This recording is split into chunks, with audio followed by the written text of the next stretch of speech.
Hello, good morning everyone. Today is a beautiful day, wonderful day. I make a lot of money.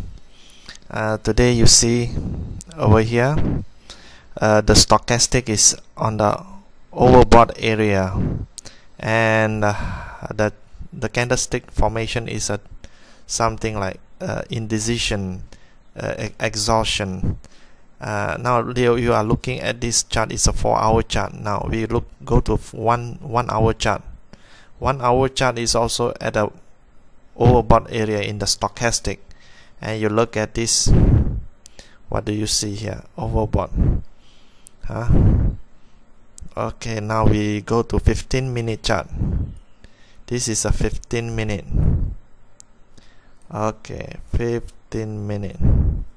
Now you see this line is flat, but the MACD is going down.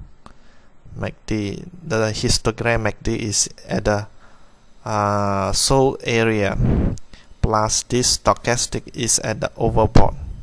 I place my order over here, this area over here, after the doji, first candle, second candle, and my stop loss is 20 pip.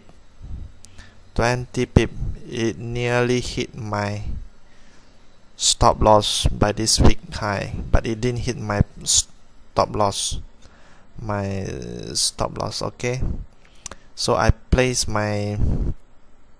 didn't place my limit order, but I place a trailing stop. And the thing moved very beautifully, very nice, and until today, this morning, it come over here and very nice. Totally how much that I am making, I bought 2 lot, is about 1,006, about 1,006 for 2 lot. I made 1,006 US dollar for this day. Okay, praise the Lord.